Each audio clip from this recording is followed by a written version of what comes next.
पवारांच्या राष्ट्रवादीचे 8 खासदार पंतप्रधान मोदींना भेटणार। डिलिमिटेशन बिलाच्या पाठिंब्याबाबत खासदारांच्या भूमिकेकडे लक्ष। मोदींसोबतच्या भेटीपूर्वी इंडिया आघाडीच्या संसदेतील गटनेत्यांची बैठक। पंतप्रधान संसदेत येत नाही म्हणून त्यांना भेटावं लागतंय। मतदारसंघातील प्रश्नांसाठी खासदारांनी मोदींना भेटण्यात आश्चर्य काय? पवारांच्या राष्ट्रवादीचे खासदार आणि मोदींच्या भेटीवर संजय राऊतांची प्रतिक्रिया। संसदेच्या पावसाळी अधिवेशनाचा अखेरचा आठवडा। एफसीआरए विधेयकावर लोकसभेत चर्चा होण्याची शक्यता। सरकार डिलिमिटेशन बिल आणणार का याकडे लक्ष।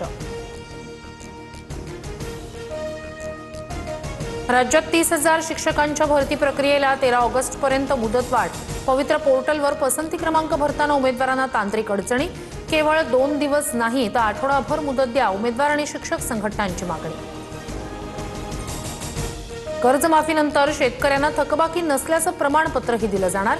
कोल्हापूरमध्ये मुख्यमंत्री देवेंद्र फडणवीस यांची घोषणा। अहिल्यानगरमध्ये पालिका कंत्राटी कर्मचारी धीरज परदेशी यांच्या हत्येप्रकरणी 5 आरोपींना 15 तारखेपर्यंत पोलीस कोठडी। संतप्त नागरिकांकडून जिल्हा बंदची हाक। मुख्य आरोपीच्या अटकेपर्यंत पोलीस अधीक्षक कार्यालयात मृतदेह ठेवणार। झारखंडमधील विद्यार्थ्यांचा विधानसभेवर धडक मोर्चा। बॅरिकेड लावून विद्यार्थ्यांचा आत प्रवेशाचा प्रयत्न। जेपीएससी आणि जेएसएससी परीक्षांमधील कथित अनियमितता आणि पेपरफुटी विरोधात सीबीआय चौकशीसाठी आक्रमक। सरकारसोबतची चर्चा निष्फळ।